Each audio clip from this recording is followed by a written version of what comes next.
Micro economics class 11th chapter 1, वहाँ नहीं देखना, यहाँ देखना है, ठीक है, तुम्हारा काम यहाँ है। देखिए सबसे पहली बात क्या है कि इस साल का जो रिवाइज सिलेबस है, मैं आपको पहले बोल चुका हूँ कि कोई भी चीज़ जो आपके सिलेबस से डिडक्ट हुई है वो आपको पढ़ना बहुत ज़रूरी है, क्योंकि वो आपके फ्यूचर की बात है। कोरोना आपका 1 साल नहीं ख़राब करेगा, आने वाला फ्यूचर भी ख़राब करके जाएगा।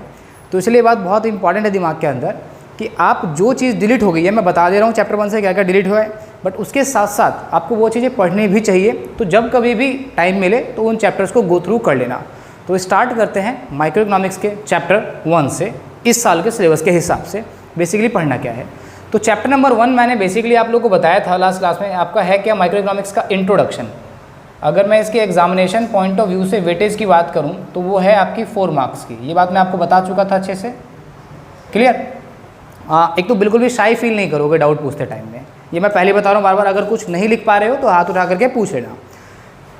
इंट्रोडक्शन है आपका चैप्टर 4 मार्क्स का है। इस चैप्टर के अंदर बेसिकली स्टार्ट क्या करेंगे हम लोग, तो हमें पढ़ना क्या क्या है। तो सबसे पहले हम लोग स्टार्ट करेंगे मीनिंग ऑफ इकोनॉमिक्स से, यानी कि मीनिंग ऑफ इकोनॉमिक्स। इसके साथ साथ इस चैप्टर के अंदर और टॉपिक्स जो है मैं एक एक करके पहले लिख देता हूँ सारे के सारे टॉपिक्स, जिससे आप एक्स्ट्रा टॉपिक ना पढ़ें, टाइम वेस्ट ना करें। क्योंकि इस साल की लेटेस्ट बुक किसी भी ऑथर ने प्रिंट नहीं करी है, इवन मैंने भी प्रिंट नहीं करी है अपनी बुक, ठीक है। क्योंकि सिलेबस डिडक्ट हुआ है, उसको कोई फ़ायदा नहीं है। तो ज़्यादा अच्छा है कि जो डिलीट हुआ है वो पोर्शन आप हटा दो, बाकी का लेटेस्ट पढ़ते रहो। Got it. चलिए, तो मीनिंग ऑफ इकोनॉमिक्स पढ़ना है आप लोगों को इस चैप्टर के अंदर, और इसके साथ साथ आपको डिफरेंस पढ़ना है किसके अंदर, तो micro economics and macro economics के अंदर। इसके साथ साथ तीसरी चीज़ आ जाती है, वो आती है इकोनॉमिक प्रॉब्लम। इकोनॉमिक प्रॉब्लम क्या है और इकोनॉमिक प्रॉब्लम अराइज क्यों होती है। इसमें मैं 2 एरो मारता हूँ, एक तो इकोनॉमिक प्रॉब्लम का मीनिंग और इकोनॉमिक प्रॉब्लम अराइज क्यों होती है, क्लियर।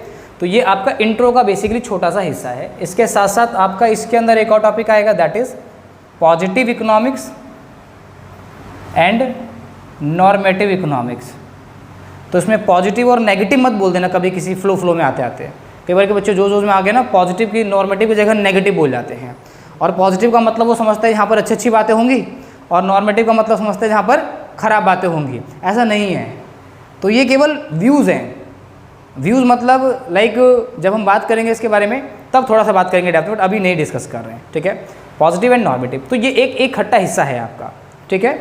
तो ये हिस्सा आपका एक साथ रहेगा यहाँ पर। अच्छा, इसके बाद आपका टॉपिक है 5th लिख दे रहा हूँ, इकॉनमी। यानी कि एक तो हम क्या समझेंगे, इकॉनमी समझेंगे, मीनिंग। अच्छा, मैं आपको एक बात क्लियर कर दूँ कि इकोनॉमी का केवल मीनिंग कवर है आपके सिलेबस में, टाइप्स कवर नहीं है। इकोनॉमी 3 टाइप्स की होती है, ध्यान देना इस बात को बहुत अच्छे से कि इकोनॉमिक्स वर्ड टोटली डिफरेंस है इकोनॉमी वर्ड से। ये बात क्लियर हो गई होगी। मैंने थोड़ा सा बताया था आपको जब आपकी इंट्रो वाली क्लास हुई थी, जहाँ मैं आप लोगों से इंट्रोडक्शन ले रहा था, उस टाइम बताया था, बट फिलहाल उसको ख़त्म करो बात को। अब यहाँ से पढ़ना तो यहाँ समझो। तो इकोनॉमी का मीनिंग पढ़ेंगे, और एक और टॉपिक क्या आता है इसके अंदर, टाइप्स। तो टाइप्स क्या है, बेसिकली आपके सिलेबस में कवर नहीं होता है, बट टाइप्स का जानना बहुत ज़रूरी है, 12th क्लास में भी आएगा आपके। तो इसलिए मैं टाइप्स ज़रूर बताऊँगा, लेकिन वो this is not a part of syllabus. अच्छा, अब छठी चीज़ यहाँ पर क्या देख रहे हैं आप सब, इकोनॉमिक प्रॉब्लम। इकोनॉमिक प्रॉब्लम है, लेकिन यहाँ जो मैं टॉपिक लिखने जा रहा हूँ वो लिखने जा रहा हूँ मैं सेंट्रल प्रॉब्लम। कौन सी problem, central problem. Economic problem individual की भी हो सकती है।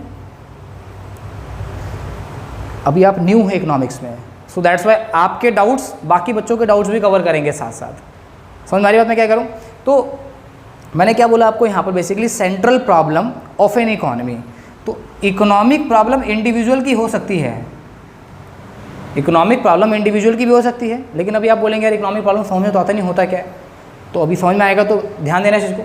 तो ये क्या है, सेंट्रल प्रॉब्लम यहाँ पर, और ये क्या है, इकोनॉमिक प्रॉब्लम। तो इकोनॉमिक प्रॉब्लम मेरी हो सकती है, आपकी हो सकती है, हर किसी की हो सकती है, बट सेंट्रल प्रॉब्लम यूनिक है, ये पूरी इकोनॉमी की होगी। यानी कि लाइक फॉर एन एग्जाम्पल, कोई भी गुड्स है, उसको अगर बनाया गया है तो आप तक वो कैसे पहुँचे, या इकोनॉमी की रिक्वायरमेंट क्या है। इकोनॉमी की रिक्वायरमेंट मतलब जहाँ आप लोग क्या करते हैं, सर्वाइव करते हैं, या मैं सर्वाइव करता हूँ, तो हमारी प्रॉब्लम क्या है, यानी हमें चीज़ें कैसे पहुँचे और कैसे सबके पास पहुँचे, ठीक है। तो इसके अंदर हम बात करेंगे। तो central problem of an economy. अच्छा, basically central problem of economy का हम लोग क्या समझेंगे यहाँ पर, एक तो मीनिंग समझेंगे क्या होता है, क्लियर, और साथ में समझेंगे इसके टाइप्स। मैं अगर आपसे कहूँ कि इस बार का सबसे फेवरेट टॉपिक कौन सा है आपके एग्ज़ाम में जो पूछा जाएगा 4 नंबर में, तो वो यही है। यानी कि टाइप्स में 3 तरह के प्रॉब्लम्स होते हैं, like what, how, for whom। Economics का मीनिंग, माइक्रो मैक्रो में डिफरेंस पढ़ना है आपको इस चैप्टर के अंदर। इकोनॉमिक प्रॉब्लम के बारे में समझेंगे, बहुत ही आसान चैप्टर है, इतना मज़ा आएगा, कसम खा के कह रहा हूँ, आपको याद नहीं करना पड़ेगा कुछ भी, मतलब याद बिल्कुल भी नहीं करना पड़ेगा। याद करना पड़े तो बेकार है फिर पढ़ाने का मतलब, मेरे से पढ़ाने का मतलब बेकार है, मेरे से पढ़ने का मतलब बेकार है अगर याद करना पड़ जाए, ठीक है। फिर पॉजिटिव और नॉर्मेटिव इकोनॉमिक्स क्या होती है इसको समझेंगे थोड़ा सा। ये बड़ा ही फेवरेट टॉपिक है और थोड़ा सा पेचीदा है, मतलब आसान, अगर समझ में आया तब तो आप चैंप हैं, नहीं समझ में आया तो आप नॉर्मेटिव वाली कैटेगरी में नहीं जाएंगे, तो आप और ज़्यादा चैंप हो जाएंगे, क्योंकि आप फिर और स्ट्रगल करेंगे समझने के लिए, आपको और मज़ा आएगा, क्योंकि बच्चों की क्यूरियोसिटी का लेवल यहाँ पर बढ़ता चला जाता है, नहीं थोड़ा और बताओ, थोड़ा और बताओ, इसलिए बोल रहा हूँ, ठीक है। फिर इकोनॉमी का मीनिंग और इकोनॉमी के टाइप्स, मैंने बताया मैं आपको टाइप्स बताऊँगा, बट वो सिलेबस में कवर नहीं है आपके। अगला क्या है, central problem of economy, meaning और टाइप्स। तो यहाँ पर केवल उन्होंने व्हाट, हाउ और फॉर whom लिखा है, तो यहाँ पर व्हाट के आगे क्या वर्ड लिखा हुआ है, व्हाट टू प्रोड्यूस, चलेगा यहाँ तक। और ये क्या लिखा है, हाउ टू प्रोड्यूस, और फॉर whom टू प्रोड्यूस। आप समझ में आ रहा होगा आप सबको उसका मतलब क्या है। व्हाट टू प्रोड्यूस मतलब क्या प्रोड्यूस करे, एज अ प्राइम मिनिस्टर या एज अ आप सिलेक्शन डिपार्टमेंट में हो। मैं एक एग्जांपल दे रहा हूँ, हाइपोथेटिकल। अच्छा, मैं बार बार ना आगे से अब 2-3 वर्ड बोला करूँगा, हाइपोथेटिकल बोलूँगा, एजम्पशंस बोलूँगा, एज्यूम कर लो बोलूँगा। तो हाइपोथेटिकल ना एक एजम्पशन बेस्ड है, कल्पना कर रहा हूँ मैं। कल्पना मतलब कि ये हमारी इकोनॉमी है, हालांकि हमारी इकोनॉमी इतनी छोटी सी है नहीं, सच बताऊँ। हमारी इकोनॉमी का साइज़ आप देखते हो ना, नॉर्थ वेस्ट ईस्ट साउथ बहुत बड़ा है अपनी इकोनॉमी का साइज़, तो वो इंडिया की इकोनॉमी है। ऐसी पाकिस्तान की इकोनॉमी है, नेपाल की इकोनॉमी है, चाइना की इकोनॉमी है, अमेरिका की इकोनॉमी है। तो हर किसी की अपनी इकोनॉमी होती है, और इकोनॉमी के अंदर मैंने क्या बोला ध्यान सुनना, अपनी जैसे इकोनॉमी है इंडिया की, वैसे ही पाकिस्तान की, चाइना की, अमेरिका की, यूएसए की, सॉरी जापान की, हर किसी की अपनी इकोनॉमी होती है। इकोनॉमी में लोगों की अलग अलग प्रॉब्लम्स होती है। उन प्रॉब्लम्स को क्या बोलते हैं, इकोनॉमिक प्रॉब्लम। हालांकि इकोनॉमिक प्रॉब्लम क्या होती है आपको तुरंत समझ में आएगा थोड़ी देर बाद, इकोनॉमिक प्रॉब्लम होती है। अच्छा, उनकी स्टडी करना इकोनॉमिक्स कहलाता है। समझ में आया कि नहीं, यानी कि economy is a totally different, और economics basically is a study. Economics क्या है, एक वे है, एक स्टडी है, और इकोनॉमी क्या है, एक ऑर्गेनाइजेशन है, जहाँ पे लोग क्या करते हैं, सर्वाइव करते हैं। क्यों सर्वाइव करते हैं, देखा होगा हम लोग किसी न किसी तरह के काम में लगे रहते हैं। लाइक कोई प्रोडक्शन करता है, मतलब कोई प्रोड्यूसर होता है, कोई कंजम्पशन करता है।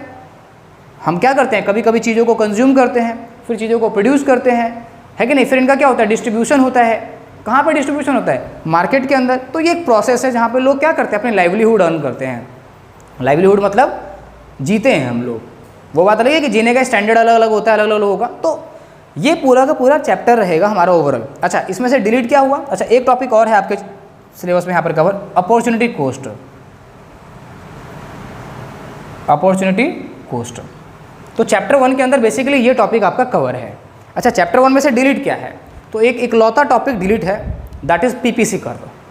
अगर मैं कहूँ कि इस चैप्टर का सबसे बढ़िया हिस्सा कौन सा है, तो वो था पीपीसी कर्व। जहाँ से असली इकोनॉमिक्स स्टार्ट होती है, या बच्चे को समझ में आता है कि डायग्राम क्या होता है, तो वो टॉपिक है। यानी कि कम से कम ठीक से अगर पढ़ाया जाए पीपीसी कर्व को, तो 1.5 से 2 घंटे का लेक्चर है। ठीक से पढ़ाया जाए कॉन्टीन्यूसली नॉन स्टॉप, तो 1.5 से 2 घंटे का लेक्चर है पीपीसी कर्व। और सबसे अच्छे क्वेश्चंस अगर बनते हैं उस चैप्टर में, तो वो कहाँ से बनते थे, पीपीसी कर्व से। ये तो रट्टे वाला हिस्सा है, ईमानदारी से कहूँ, मतलब ये तो सिर्फ आपको पता है कि होगा क्या इसके अंदर, प्रैक्टिकली वो था आपका। तो PPC curve, production possibility curve, transformation curve भी बोलते थे उसको, प्रोडक्शन पॉसिबिलिटी बाउंड्री बोलते थे। अगर आपको इस टॉपिक का हिस्सा दिखाई दे तो वहाँ पर क्या लिख देना, आउट ऑफ द सिलेबस। पढ़ लो, बात अलग है। तो इतना हिस्सा आपका कवर है, बात होगी समझ में आगे पूरा। चैप्टर 1 के अंदर हम इतना टॉपिक पढ़ेंगे आज की क्लास में, जितना हो सकेगा, वरना फिर नेक्स्ट क्लास में कवर अप करेंगे, ठीक है। सो सारा का सारा फटाफट से नोट डाउन करो, फिर आगे चलते हैं विदाउट वेस्टिंग ऑफ टाइम। चलिए, तो अब क्लास को स्टार्ट करते हैं इकोनॉमिक्स को समझने से पहले। तो इकोनॉमिक्स को समझने से पहले आपको थोड़ा सा एक एग्जाम्पल देना है, बेसिकली इकोनॉमिक्स का मीनिंग क्या है। तो इकोनॉमिक्स को समझने के लिए हम उन फंडामेंटल्स को उठाते हैं जिनसे हमें इकोनॉमिक्स समझने में डिफ़िकल्टी कभी भी नहीं होगी। तो सबसे पहले हम समझते हैं इकोनॉमिक एजेंट क्या होते हैं। अच्छा, इकोनॉमिक एजेंट तो यहाँ पर आपके सामने वर्ड आई है इकोनॉमिक क्या होती है, ये भी एक बहुत अच्छा टॉपिक है। देखिए हम कभी भी इकोनॉमिक्स के बारे में जब समझेंगे तो हमें ये समझना चाहिए कि एजेंट कौन होते हैं इकोनॉमी के, यानी कि बेसिकली इकोनॉमिक्स चलती किससे है। तो इकोनॉमिक्स चलने के लिए आपको पता है कि केवल 2 बंदों को अगर हम उठा लें तो वो हमें समझ में आ जाएगा इकोनॉमिक्स इन्हीं से ही चलती है एक तरीके से, या 2 या 3 बंदों को उठा लेते हैं, ठीक है। तो सबसे पहला बंदा हम उठाते हैं कंज्यूमर। अच्छा, ये जो मैं वर्ड्स बोल रहा हूँ ये स्टैट्स के चैप्टर नंबर 1 में भी आपकी काफ़ी मदद करने वाला है, वहाँ पर समझने में आपको, ठीक है। तो कंज्यूमर एंड सेकेंड ले लेते हैं हम लोग प्रोड्यूसर, ठीक है। और थर्ड ले लेते हैं बेसिकली सोसाइटी। क्लियर। अच्छा देखिए यहाँ पर कंज्यूमर है, बेसिकली कंज्यूमर हर कोई व्यक्ति होता है। एक प्रोड्यूसर भी एक टाइम के लिए क्या होता है, कंज्यूमर होता है, जब वो कोई गुड्स परचेज करने जा रहा है मार्केट से। अच्छा, बेसिकली कंज्यूमर के दिमाग की फ़िलॉसफी क्या कहती है, तो एक बहुत ही छोटी सी फ़िलॉसफी हो उसको ना हमेशा एक ही चीज़ से प्यार है कि कम पैसे दे करके ज़्यादा चीज़ खरीद ले। राइट या रॉन्ग, सही है या गलत है? तो खाना वाना खा के आया करो, ठीक है। तो आवाज़ में तुम्हारे जान नहीं है, मतलब कहने का मतलब कि कंज्यूमर कौन है, consumer is a person, consumer is a person. चलेगा यहाँ तक, इज़ अ पर्सन, कोई भी हो सकता है, मैं आप, दुनिया की कोई भी चीज़, ठीक है। Person, one who consume, one who consume. अच्छा, वो क्या कंज्यूम करता है, वो 2 ही चीज़ कंज्यूम करता है, या तो वो गुड्स कंज्यूम करता है, गुड्स में आप कुछ भी कह सकते हैं, जितनी भी चीज़ आपको दिखाई दे रही है, इवन ये मार्कर, ये भी गुड्स है, मेरे लिए परचेज कर रहा हूँ, मैं इसको कंज्यूम कर रहा हूँ, ये मेरे लिए यूज़ नहीं कर रहा है मैं इसका, एक तरीके से कंजम्पशन हुआ। मेरा मोबाइल फ़ोन, कुछ भी चीज़ आपको आसपास जो भी दिखाई दे रही है, एवरीथिंग जो कि एक तरीके से गुड्स है, ठीक है। तो consumer is a person, one who consume, क्या कंज्यूम करता है, G&S। G&S का मतलब क्या हो गया, ये बात, गुड्स एंड सर्विसेज। अच्छा, वो गुड्स एंड सर्विसेज क्यों कंज्यूम करता है, सेटिस्फैक्शन के लिए। उसको केवल मैंने क्या सेंटेंस बोला कि वो कम पैसे दे करके ज़्यादा प्रॉफिट चाहिए उसको। देखो टोका नहीं, मैंने गलत बोला, मैं जान करके गलत बोलूँगा, तुम सो तो नहीं रहे हो। मैंने बोला consumer is a person one who consume goods and services for his profit या फॉर हिज सेटिस्फैक्शन। कंज्यूमर को केवल सेटिस्फैक्शन चाहिए। तुम यहाँ पढ़ने आते हो, पैसे 2 रुपये ज़्यादा देके चले जाओगे मेरे को, अगर तुम्हें समझ में आएगा तो, और समझ में नहीं आएगा तो 1 रुपया भी लेके नहीं जाओगे, हकीकत तो ये है। तो कहने का मतलब one who consume goods and services for his satisfaction. तो कंज्यूमर को केवल एक ही चीज़ से प्यार है, दैट इज सेटिस्फैक्शन। उसे हर चीज़ में क्या चाहिए, सेटिस्फैक्शन चाहिए, सिंपल सी चीज़। ऐसे ही वो जैसे कंज्यूमर क्या करता है तो आपका वो कंज्यूम करता है। चलेगा यहाँ तक। कंज्यूमर का सीधा रिश्ता है कंजम्पशन से, कंज्यूमर का सीधा रिश्ता है कंजम्पशन से। वो कंजम्पशन क्यों करता है, सेटिस्फैक्शन के लिए। बात समझ में आया। अच्छा, same as it is producer का कोई मतलब नहीं है। प्रोड्यूसर भी क्या होता है, is a person one who consume की जगह क्या आ जाएगा, प्रोड्यूस। क्या प्रोड्यूस करता है, अब मैं इस टाइम क्या प्रोड्यूस कर रहा हूँ, सर्विस प्रोड्यूस कर रहा हूँ। तुम क्या कंज्यूम कर रहे हो, सर्विस कंज्यूम कर रहे हो। तो producer is a person one who produce, क्या प्रोड्यूस करता है, goods and services for his, शाबाश, सोए नहीं तुम लोग इस बारी, फॉर हिज प्रॉफिट। यानी कंज्यूमर का सिंपल सा, प्रोड्यूसर का सिंपल सा टारगेट होता है क्या बनाना, प्रॉफिट। सोसाइटी एक डिफरेंट एस्पेक्ट है।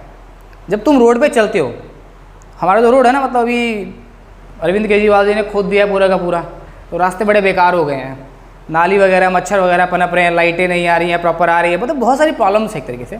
तो सोसाइटी का केवल एम होता है, सोसाइटी का केवल और केवल एक ही एम होता है कि जितने भी उसके पास रिसोर्स हैं, जितने भी उसके पास क्या है, रिसोर्स हैं, उनका वो फुल यूटिलाइजेशन करना चाहता है।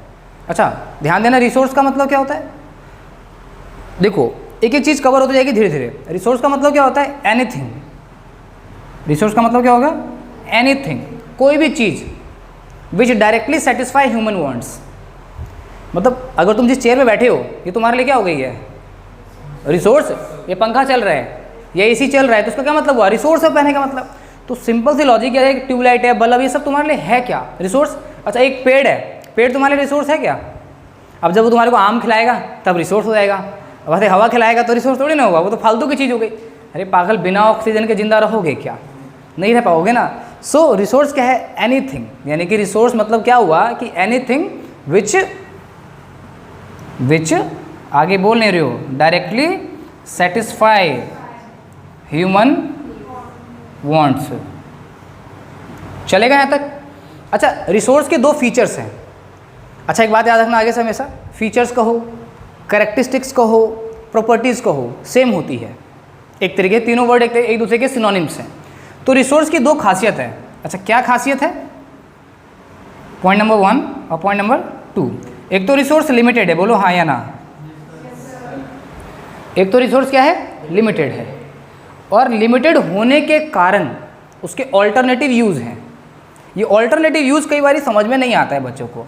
मैंने क्या बोला? रिसोर्स क्या है? एक तो लिमिटेड है, और लिमिटेड होने के कारण क्या होते हैं? उसके ऑल्टरनेटिव यूज़ हो जाते हैं। अब ये ऑल्टरनेटिव यूज़ क्या है? देखो, गांव वगैरह में जब जाते हो तो आपके खेत होती हैं, चल अंदर खेत के अंदर खूब घूमते हो होते, लेकिन जैसे शहर में आते हो तो पॉपुलेशन ज़्यादा होती है।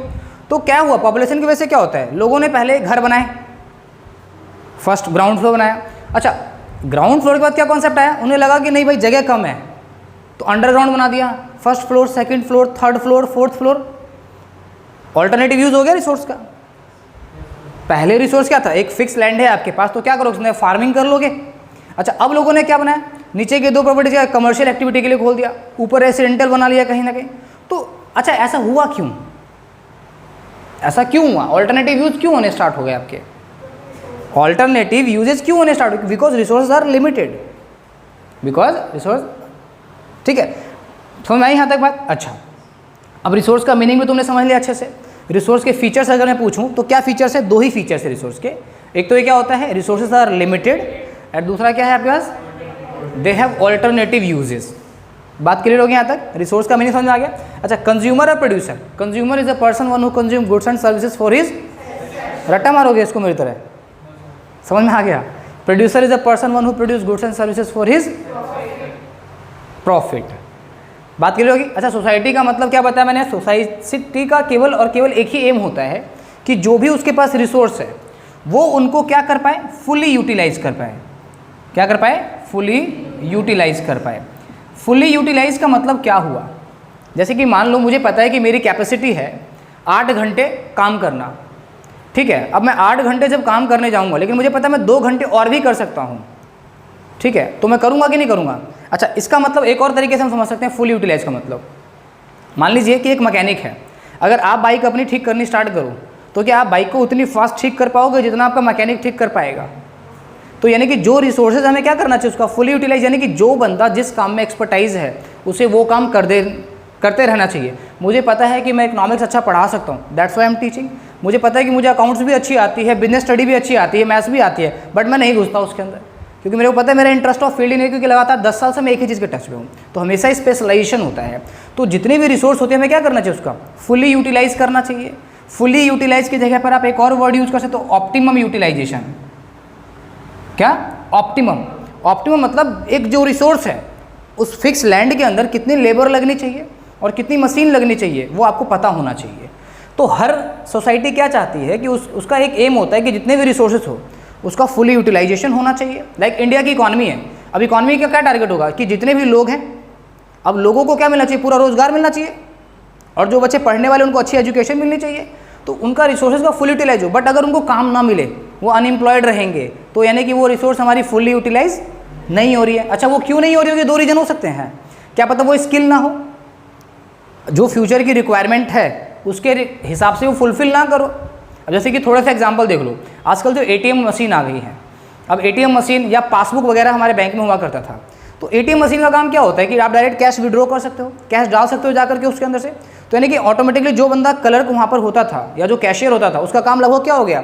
खत्म हो गया। तो कैशियर को आने वाले जो जनरेशन है या आने वाले जो टेक्नोलॉजी में चेंजेस है उसके हिसाब से क्या करना पड़ेगा? चेंज होना पड़ेगा। तो यानी कि रिसोर्सेज का क्या होना चाहिए? धीरे धीरे अपग्रेडेशन भी होना चाहिए। तो बेसिकली मैं कहूँ सोसाइटी का एम होता है कि जो भी रिसोर्स है उसका फुलर यूटिलाइजेशन या ऑप्टिमम यूटिलाइजेशन हो सके, जिससे वो सोसाइटी का जो वेलफेयर है, वो जो सोसाइटी का क्या है? वेलफेयर, यानी कि सामाजिक कल्याण, वो क्या हो सके? मैक्सिमम हो सके। यानी कि क्या बोले यहाँ पर? वेलफेयर क्या कर सके? वो यहाँ पर मैक्सिमम कर सके। तो बेसिकली मैंने यहाँ पर आपको 3 टर्म समझाई है। एक तो रिसोर्स का मीनिंग समझाया, रिसोर्स के 2 फीचर्स बताए हैं, कंज्यूमर, प्रोड्यूसर और सोसाइटी का मतलब समझाया। अब मैं आऊँगा इकोनॉमिक्स के ऊपर, अब मैं आता हूँ इकोनॉमिक्स के ऊपर, ठीक है। चलो इकोनॉमिक्स का एक एग्जाम्पल समझते हैं। लेट्स से मिस्टर ए है, ठीक है, जिसका बर्थडे है। लास्ट क्लास में शायद एग्जाम्पल दिया था, बट जो भी था वो, तो उसका बर्थडे, उसके फादर ने सुबह सुबह उठते ही क्या करा, उसको 100 रुपये पकड़ा दिए, ठीक है, ले बेटा इंजॉय कर, हैप्पी बर्थडे, ठीक है।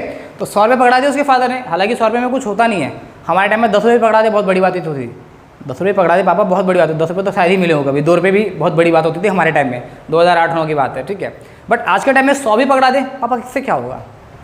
अच्छा क्वेश्चन क्या आया, क्वेश्चन क्या आया, इससे क्या होगा? रिसोर्स क्या थे उसके पास, लिमिटेड थी, लेकिन फादर कान में तेज थप्पड़ मारा खींच कर, क्या है, बहुत नहीं 100 रुपये, बर्थडे तो प्लेजेंट हो ही गया उसका, वो इन्जॉय भी अब अच्छे से करेगा पूरे दिन को। अब जैसे उसके पास 100 रुपये आ गए हैं, तो 100 रुपये आने का मतलब क्या हुआ यहाँ पर, अब वो इसका जुगाड़ ढूंढेगा, तुम्हारी भाषा में क्या कहा जाए उसको, जुगाड़, लेकिन हम अपनी इकोनॉमिक्स भाषा में क्या कहेंगे उसको, वो ऑल्टरनेटिव यूजेज स्टार्ट करेगा।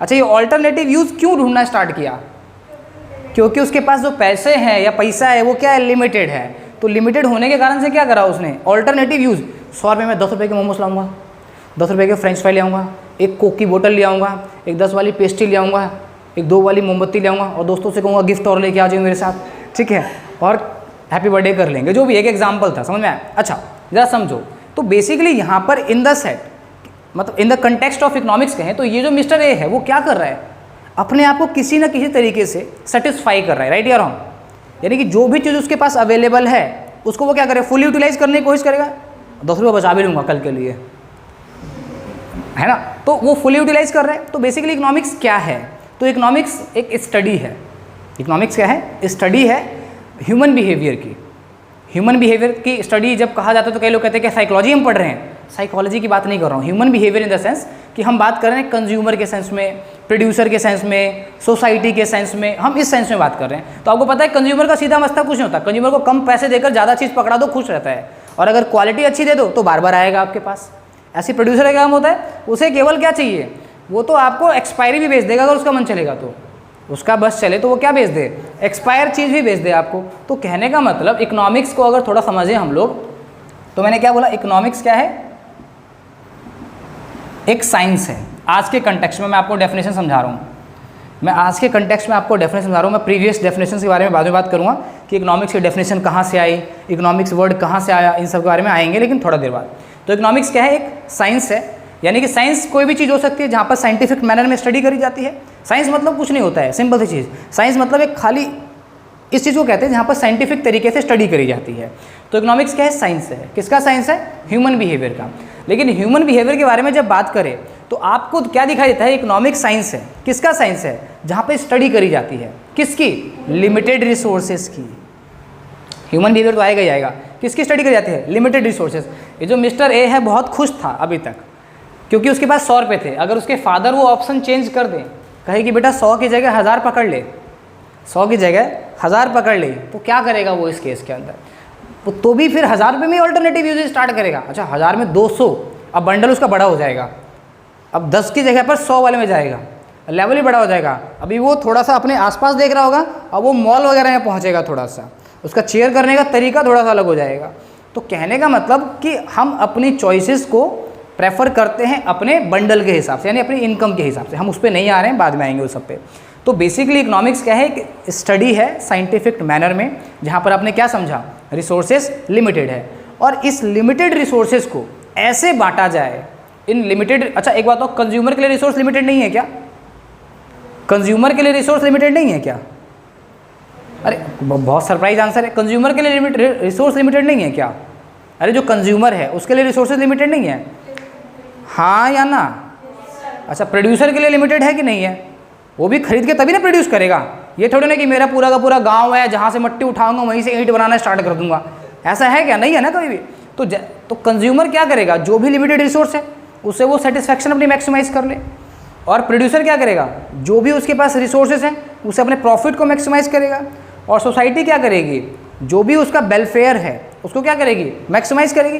तो इकोनॉमिक्स क्या है, कि स्टडी है, किसकी स्टडी है, लिमिटेड रिसोर्सेज की, जहाँ पर हर किसी को क्या मिले, जिसको जितना मिलना चाहिए उसको सही तरीके से हम पहुँचा सके, इसी की स्टडी करना क्या कहलाता है, इकोनॉमिक्स कहलाता है। तो जो फेमस डेफिनेशन जो हमने दी थी आज से 3 साल पहले, वो बहुत ही चर्चित वाली definition, economics is a science of human behaviour, economics is a study of human behaviour या science of human behaviour where resources are limited, remember that, अब डेफिनेशन प्रॉपर बोल रहा हूँ, where resources are limited and how this resources allocated among the society, यानी कि जो resource है वो सोसाइटी के बीच कैसे बांटा जाए जिससे a consumer can maximise his satisfaction as well as a producer can maximise his profit and the society maximise his social welfare. आया समझ में कि नहीं आया? सो बेसिकली कैसे डिफाइन करेंगे इकोनॉमिक्स को? बहुत सुंदर से लैंग्वेज में, economics is a science of human behaviour where resources are limited. अब देखो आप एक एक वर्ड का मैं समझता हूँ यहाँ पर, ह्यूमन बिहेवियर समझ में आ गया, रिसोर्स का मीनिंग भी समझ में आ गया, economics is science of human behaviour where resources are limited. अब जैसे ही वर्ड रिसोर्स आया दिमाग में दो बातें आ गई कि ये लिमिटेड है और उसके ऑल्टरनेटिव यूज करेगा, तो where resources are limited and how this limited resources allocated among the society, so a consumer can maximize his satisfaction, a producer can maximize his profit and a society can maximize his social welfare, that is called economics। so इतनी लंबी definition याद हो गई लेकिन पता भी नहीं चला हमारे को, बात आगे समझ में? तो यहाँ से जो समझ में आया, कंज्यूमर की डेफिनेशन, प्रोड्यूसर की डेफिनेशन, रिसोर्स का मीनिंग समझ में आया, रिसोर्स के दो फीचर समझ में आए, इकोनॉमिक्स की डेफिनेशन समझ में आई, उतारो सारा का सारा, फिर आगे चलते हैं। चलिए देखिए, अभी तक बेसिकली हमने ये समझा कि इकोनॉमिक्स का मीनिंग थोड़ा सा समझा है। हालांकि एक बात बताऊँ ईमानदारी से कि जितना तुम इसके गहराई में जाओगे उतना ही बहुत बड़ा वाइडर फील्ड है ये इकोनॉमिक्स का। एक बहुत ही सिंपल था, मैं इस तरीके से डेफिनेशन बता रहा हूँ कि एक जनरल लेवल पे तुम्हें समझ में आ जाए कि है क्या, ठीक है? अच्छा, पहले कुछ वर्ड वहाँ पर, एक चीज़ समझना बहुत ज़रूरी है, दैट इज़ इकोनॉमिक प्रॉब्लम। ये समझना बहुत ज़रूरी है क्योंकि ये चीज़ समझ में नहीं आई ना तो कुछ भी समझ में नहीं आया। अब इकोनॉमिक प्रॉब्लम क्या होती है? इकोनॉमिक प्रॉब्लम, या एक और टॉपिक में लेता हूँ यहाँ पर स्कार्सिटी, ठीक है? अब इकोनॉमिक प्रॉब्लम क्या है, ये बहुत ही अच्छा क्वेश्चन है। मैंने आपको बोला ना अभी कि मिस्टर ए वाला एग्जांपल, ए ने क्या हुआ, उसके फादर ने उसको 100 रुपये गिफ्ट दिए, देन उसके दिमाग में बातें आई कि मुझे इसको कैसे यूज़ करना है। तो जैसे ही उसके पास लिमिटेड रिसोर्स था तो उसके पास क्या प्रॉब्लम है, चॉइस की प्रॉब्लम आ गई। अब चॉइस वो क्या करेगा, बनाएगा। हालांकि तुम भी बनाते हो बट कभी तुम रिवील नहीं करो इस बात कि कैसे बनाते हो। अगर कभी तुम्हारे को ना 100 रुपये मिल जाए या 200 रुपये मिल जाए, 500 मिल जाए, तो कभी नोटिस क्या होगा, तुम ना प्लान कर लेते हो उसको कि कैसे कैसे इसको अब मैं खर्च करूँगा। अच्छा, ये प्रॉब्लम क्यों अराइज हुई थी तुम्हारे सामने? क्योंकि रिसोर्स लिमिटेड थे। तो लिमिटेड होने के कारण तुमने क्या बनाना स्टार्ट करा, चॉइस बनाना स्टार्ट करा। अब चॉइस में से A B C D मतलब मान लो 4 चॉइस बना लिए। अब तुम देखोगे कौन सा वाला मैं plan A B C choose करूँ। तो इकोनॉमिक प्रॉब्लम क्या है? तो इकोनॉमिक प्रॉब्लम बेसिकली होती क्यों है? तो इसके पीछे 3 रीज़न हैं। इकोनॉमिक प्रॉब्लम अराइज होने के पीछे क्या है, 3 है। अब मैं पूछूँ कि इकोनॉमिक प्रॉब्लम का मीनिंग क्या है, तो मीनिंग समझ में आ गया कि when the resources are limited the problem arise in the presence of limited resources, या जिसे हम बोल सकते हैं स्कार्सिटी। अभी स्कार्सिटी वर्ड के बारे में बोला नहीं है तो बाद में बोलूँगा, अभी समझ में आ जाएगा। फिलहाल इकोनॉमिक प्रॉब्लम के बारे में बात करते हैं। तो इकोनॉमिक प्रॉब्लम क्यों अराइज होती है? क्योंकि पॉइंट नंबर 1 क्या है, लिमिटेड रिसोर्सेज हैं, बोलो। सेकंड क्या है, दे have alternative usage,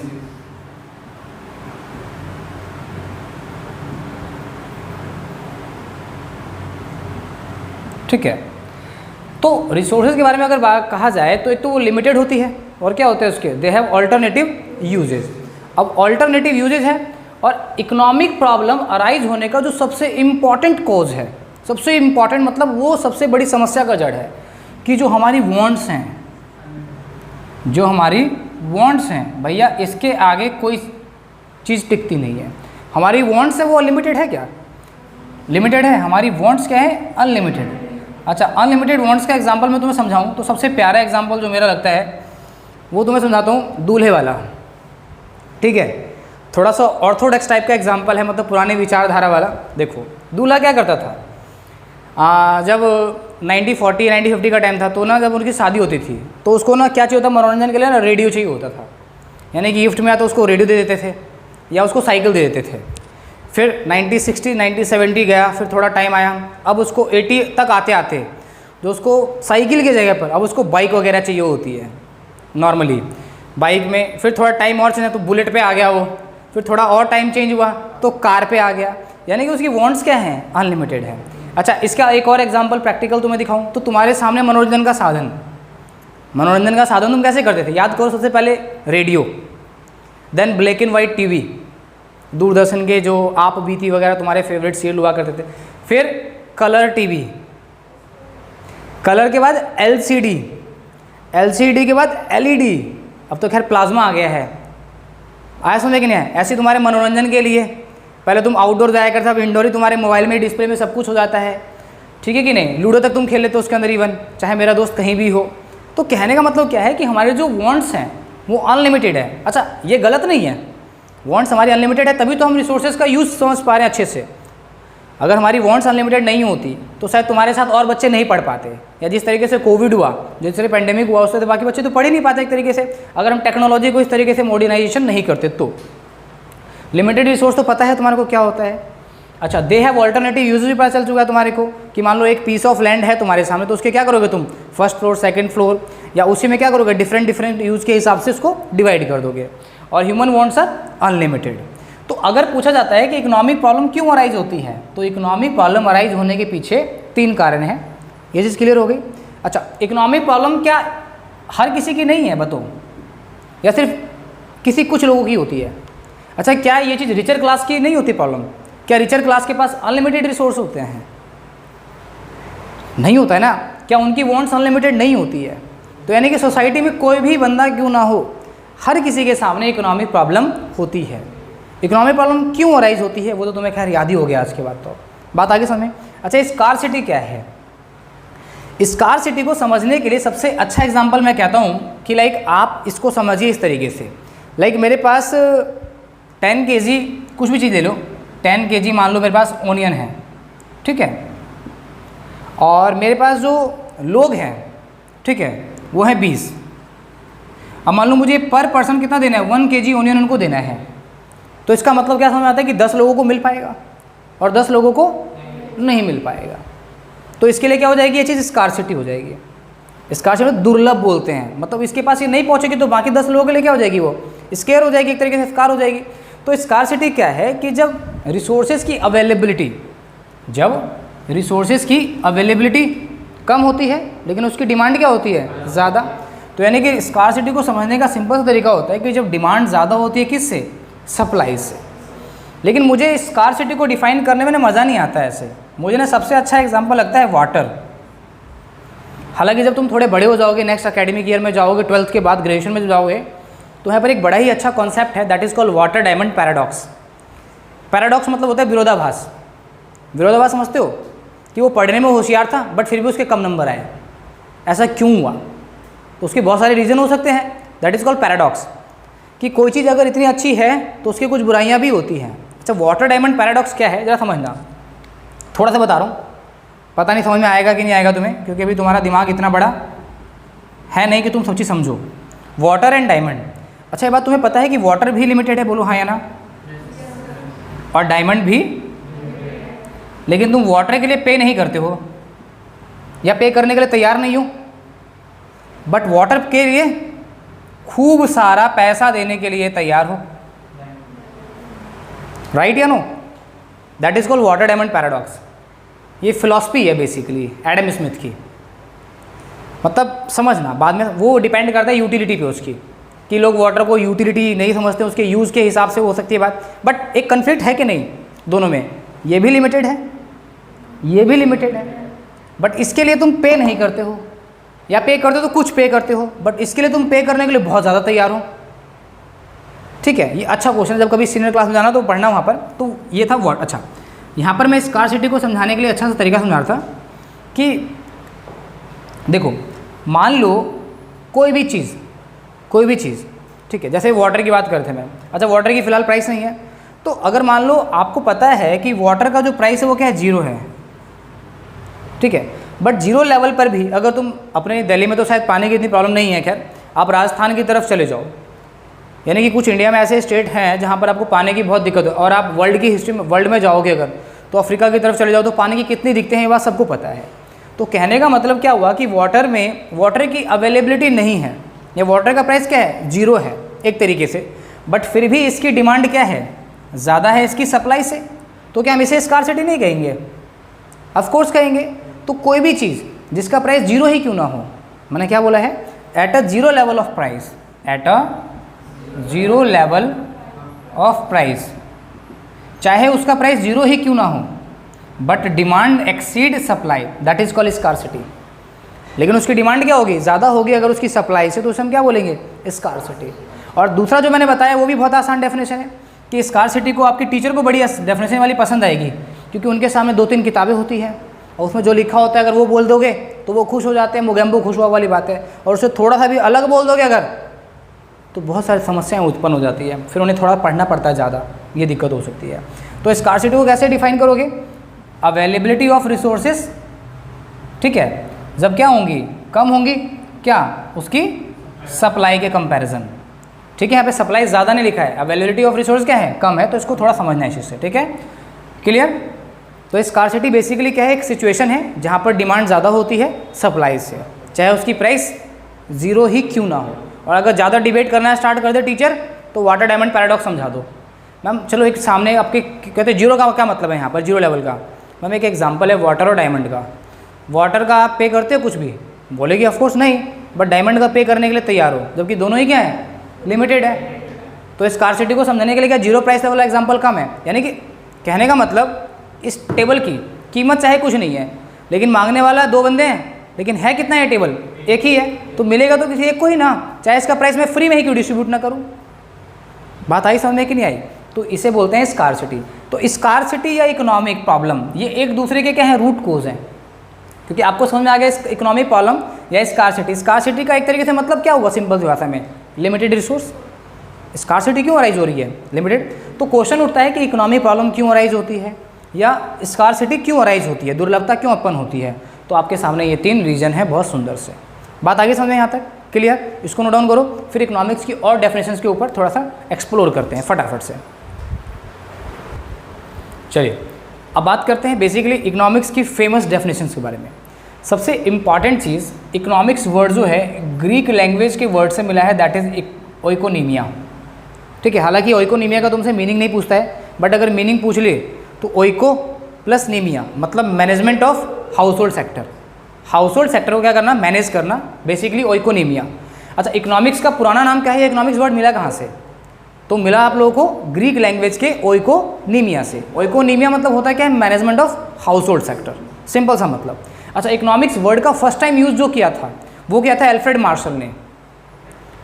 Alfred Marshall ने, जो उनकी बुक आई थी principle of economics, I think 18th century के अराउंड आई थी, मेरे को एग्जैक्ट ईयर याद नहीं है, और ईयर तुम याद भी मत रखा करो, ये बात हमेशा याद रखना, ठीक है। और नाम भी याद रखने की जरूरत नहीं है, कॉन्सेप्ट समझना बहुत ज़रूरी है।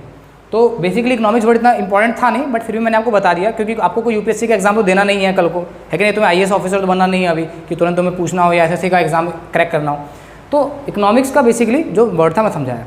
अच्छा, इकोनॉमिक्स की डेफिनेशन जो मैंने तुम्हें बताई वो एक मिक्सअप डेफिनेशन है, मतलब जो फेमस डेफिनेशन थी ना, मुझे लगा कि उनको मिला करके बच्चे को आज के हिसाब से समझाया जाए, तो वो मैंने आपको वो वाली डेफिनेशन बनाई थी थोड़ी सी, वो मेरी खुद की डेफिनेशन थी। अब आप बात करते थोड़ी फेमस डेफिनेशन के बारे में। तो फेमस डेफिनेशन में कुछ फेमस डेफिनेशन है, जैसे कि वेल्थ की डेफिनेशन, यानी कि जैसे कि मैं बात करूं, तुमसे कहूं कि ये मार्कर क्या है, इसके बारे में 4 लाइन बोलो, एक बंदा आएगा कुछ बोलेगा, एक आएगा कुछ बोलेगा। तो ऐसे इकोनॉमिक्स की फेमस डेफिनेशन, हालांकि ये वो बंदे नहीं हैं जिनको कुछ नहीं पता फिर भी कुछ बोल के जा रहे हैं, ये वो बंदे हैं जिन्होंने इस फील्ड में बहुत ही महारत हासिल करी हुई है, बहुत सारी इनकी बुक्स हैं, रिसर्च है, थेसिस है, ठीक है, उसके बाद की बात है। तो इकोनॉमिक्स की कुछ फेमस डेफिनेशन, तो जिनमें सबसे फेमस क्या थी आपकी, वेल्थ की डेफिनेशन। फिर बात करते हैं वेलफेयर, फिर आई आपकी वेलफेयर की डेफिनेशन, फिर आई स्कार्सिटी की डेफिनेशन। स्कार्सिटी तो बहुत फेमिलियर हो गया, लिमिटेड रिसोर्स का मतलब स्कार्सिटी। फिर आई डेवलपमेंट की डेफिनेशन, यानी कि आप इकोनॉमिक्स पढ़ो और ये 4 डेफिनेशन के बारे में ना समझो तो बेकार है पढ़ना आपके लिए। अगर मैं कहूँ कि जो सबसे पहले बंदे थे, that is Adam Smith, that is also called father of economics. Father of economics अगर पूछा जाए कौन है, एडम स्मिथ है आपके सामने। तो एडम स्मिथ के हिसाब से इकोनॉमिक्स क्या थी, वेल्थ। यानी कि एडम स्मिथ साहब का कहना था, बहुत ही तगड़े फिलासफर थे, इनकी बुक्स, इनकी थेसिस आपको, खैर अभी तो तुम पढ़ नहीं पाओगे, तुम्हारा सिलेबस इतना है, जब अपनी पढ़ाई खत्म हो जाए उसके बाद जब आगे लेवल में तैयारी करो तो अगर मौका मिले, पता नहीं तुम कितना पढ़ते हो, खैर वो तो तुम्हारे ऊपर डिपेंड करता है। तो एडम स्मिथ के हिसाब से अगर हम अपनी वेल्थ को मैक्सिमाइज कर पाए, वेल्थ मतलब जो आपके पास रिसोर्सेज हैं अवेलेबल, आप उनको मैक्सिमाइज अगर कर पाते हैं तो उसकी पूरी स्टडी क्या कहलाती है, इकोनॉमिक्स कहलाती है। तो according to Adam Smith economics is a science of wealth. एक ऐसा साइंस है जहाँ पर आप वेल्थ के बारे में क्या करते हैं, स्टडी करते हैं। बात होगी क्लियर यहाँ तक? अच्छा, फिर बात करते हैं वेलफेयर। अच्छा, हालांकि ये थोड़ा सा क्रिटिक्स था यहाँ पर। क्रिटिक्स मतलब इनका सारा का सारा फोकस किस पे था, वेल्थ पे, लेकिन उन्होंने वेलफेयर के बारे में जिक्र नहीं किया। तो एक ऐसे इकोनॉमिस्ट आए एल्फ्रेड मार्शल। अच्छा, ये बहुत ही इंपॉर्टेंट है आपके लिए, क्योंकि जब आप अगली यूनिट पढ़ेंगे ना कंज्यूमर इक्विलिब्रियम, तो वहाँ पर इनका बहुत ज़्यादा कॉन्ट्रीब्यूशन है। जैसे वाटर डायमंड पैराडॉक्स है, उसमें भी इनका थोड़ा कॉन्ट्रीब्यूशन है। तो हर थ्योरम के अंदर थोड़ा थोड़ा कॉन्ट्रीब्यूशन था। कॉन्ट्रीब्यूशन इन द सेंस कि आप कोई चीज़ पढ़ रहे हैं, आपको किसी चीज़ की कमियाँ लगती है उसके अंदर, तो आप ऐड करते हैं। जैसे मुझे अगर कोई थ्योरम मैं पढ़ता हूँ तो मुझे अगर कुछ कमियाँ लगती हैं तो मैं क्या करता हूँ, उसके ऊपर एक रिसर्च पेपर लिखता हूँ। तो मैं भी क्या करता हूँ, उसके अंदर चीज़ें ऐड करता हूँ। तो आने वाली जनरेशन क्या करेगी, फिर उसको वो पढ़ेगी, फिर वो वहाँ पर नाम होता है। ठीक है कि नहीं? तो according to Adam Smith economics is all about science of wealth. Marshall भैया को थोड़ी बात बुरी लगी, कहा आप खाली किसके बारे में बात कर रहे हैं, वेल्थ के बारे में, लोगों के कल्याण के बारे में कौन सोचेगा। तो economics is all about welfare, यानी कि इकोनॉमिक्स एक ऐसा साइंस है जहाँ पर आपको थोड़ा क्या करना चाहिए, वेलफेयर के बारे में बात करनी चाहिए। अच्छा, स्कार्सिटी, कहा एक बंदा कहता है कि वेल्थ चाहिए, दूसरे बंदे को वेलफेयर चाहिए, लेकिन करोगे कैसे, रिसोर्स तो लिमिटेड है। तो इनकी डेफिनेशन कहाँ आके टिक गई पूरी की पूरी, स्कार्सिटी पर। तो ये थे हमारे एल रॉबिन्सन। तो अकॉर्डिंग टू एल रॉबिन्सन क्या है, economics is all about study of scarcity. अच्छा, फिर ये लेटेस्ट थे पॉल ए सैमुअल्सन, P.A. सैमुअल्सन। अब सैमुअल्सन के हिसाब से क्या है आपका, economics is all about development. Economics is all about development. जैसे तुमसे मैंने कुछ बच्चों से बात की तो शायद डेवलपमेंट वर्ड काफ़ी तुम्हारे खुल कर निकल कर आया था। इकोनॉमिक्स में हम क्या बात करते हैं, डेवलपमेंट के बारे में बात करते हैं। तो अब थोड़ा सा आपका ब्रॉडर माइंड हो रहा है धीरे धीरे। तो इकोनॉमिक्स में 4 डेफिनेशन हमेशा फेमस है। Economics the science of wealth, या आपसे पूछा जाए वेल्थ की डेफिनेशन किसने दी, वेलफेयर की डेफिनेशन किसने दी, स्कार्सिटी की डेफिनेशन किसने दी, डेवलपमेंट की डेफिनेशन किसने दी। तो these are the famous definitions. अगर आप इतना भी देंगे, economics the science of wealth 1 number, economics the study of welfare 1 number, economics all about study of scarcity 1 number. तो ये भी चलेगा, बट पहली वाली definition one of the most important definition, जिससे आपको, क्योंकि उसमें सब चीज़ मैंने कवर करी है, ध्यान से देखोगे तो economics the science of human behaviour where resource are limited and how this limited resources allocating, so consumer can maximise his satisfaction, producer can maximise. देखो उसमें वेल्थ भी कवर हो गया, सोसाइटी का वेलफेयर भी कवर हो गया, लिमिटेड स्कार्सिटी की डेफिनेशन भी आ गई, और डेवलपमेंट की बात भी कर ली हमने उसके अंदर। तो चारों को मिला करके एक डेफिनेशन तैयार करी है। बात आगे समझ में आप सबको? तो आज की क्लास में हमने इकोनॉमिक्स का केवल डेफिनेशन समझा। अब सबसे बड़ी समस्या थी प्रॉब्लम्स की। प्रॉब्लम मतलब इकोनॉमिक प्रॉब्लम। इकोनॉमिक प्रॉब्लम से फैमिलियर हो आप कि लिमिटेड रिसोर्स हैं, तो आप ऑल्टरनेटिव यूज़ करने की सोचेंगे। और इकोनॉमिक प्रॉब्लम सबकी है, वो एक इंडिविजुअल की भी थी और एक सबकी थी। तो इकोनॉमिक प्रॉब्लम की स्टडी करना, चाहे मेरी हो चाहे सबकी हो, बड़ी दिक्कत आ रही थी। बड़ी दिक्कत मतलब कि करण की क्या दिक्कत है, ठीक है, तुम सबकी क्या दिक्कत है, बड़ी समस्या आ रही थी इसको सॉल्व करने की। क्योंकि इकोनॉमिक्स जितने भी थ्योरम हुआ करती थी वो सब इस पर इस इंडिविजुअल पे फोकस नहीं कर रही थी। तो जैसे जैसे क्लासिकल नियो क्लासिकल इकोनॉमिस्ट आते रहे, मतलब दादा परदादा वाली कहानी, फिर पिता, तो उनके हिसाब से थॉट्स बदलती गई और आने वाले टाइम में और थॉट्स बदलेगी। तो कहने का मतलब इकोनॉमिक्स की समझने को थोड़ा इजी बनाया गया। तो रैगनर फ्रिस्ट, मैंने क्या बोला है, रैगनर फ्रिस्ट एक ऐसे इकोनॉमिस्ट थे जिन्होंने, इकोनॉमिस्ट थे जिसको जैसे डॉक्टर बोलते हो ना, तो एक ऐसा पर्सन जिसको इकोनॉमिक्स के बारे में सारी नॉलेज होती है, दैट इज़ इकोनॉमिस्ट। ठीक है कि नहीं? तो उनके हिसाब से उन्हें लगा कि क्यों ना हम इकोनॉमिक्स को डिवाइड कर दें। क्या कर दें, इकोनॉमिक्स को हम डिवाइड कर दें। तो उन्होंने क्या करा, इकोनॉमिक्स को डिवाइड कर दिया 2 ब्रांचेज में, यानी कि एक गया माइक्रोज और एक गया मैक्रोज। अब तुम कहोगे मुझे लिखना नहीं आता है, राइट, मे बी हाँ या ना। बेसिकली ये माइक्रो एंड माइक्रोज ये ग्रीक वर्ड है, ठीक है। तो तुमने कई बार नोटिस किया होगा पीटीएस के एजुकेशन में मैंने सी की जगह के लिखा हुआ है। So that is the reason behind of this.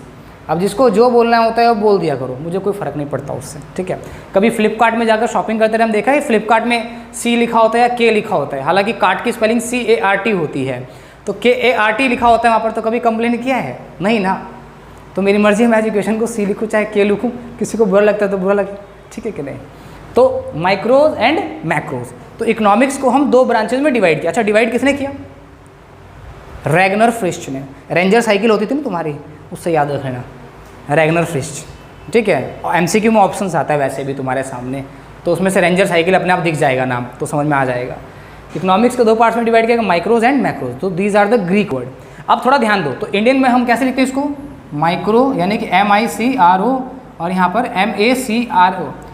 सारी कहानी खत्म है यहाँ पर, ध्यान से देखोगे इसको तो यहाँ पर I और यहाँ पर A, यानी कि इकोनॉमिक प्रॉब्लम की स्टडी अगर इंडिविजुअल लेवल पे की जाए तो माइक्रो इकोनॉमिक्स, और इकोनॉमिक प्रॉब्लम की स्टडी अगर ऑल लेवल पे की जाए, एग्रीगेट लेवल पे की जाए तो मैक्रो इकोनॉमिक्स।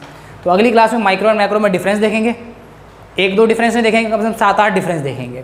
क्या क्या डिफरेंस है, किसकी क्या प्रॉब्लम्स होती हैं और क्या क्या इसके एग्जाम्पल्स हैं और क्या क्या हम इसके अंदर पढ़ते हैं। तो यानी कि अब आपकी बुक स्टार्ट होगी इंट्रोडक्टरी टू माइक्रो इकोनॉमिक्स। अभी तक आप चैप्टर 1 पढ़ रहे थे, हालांकि आपका टॉपिक स्टार्ट नहीं हुआ था एक तरीके से। बात क्लियर होगी? तो नेक्स्ट क्लास में इनमें डिफरेंस समझेंगे। तो आपने क्या क्या पढ़ा आज की क्लास में? पता नहीं, बहुत कुछ पढ़ लिया। इकोनॉमिक्स का मीनिंग समझ लिया, स्कार्सिटी समझा, इकोनॉमिक प्रॉब्लम समझा, रिसोर्स समझा, ठीक है, और फालतू की बातें सीखी, ठीक है। सो इसको नोट डाउन कर लीजिए। थैंक यू सो मच, मिलते हैं नेक्स्ट क्लास में।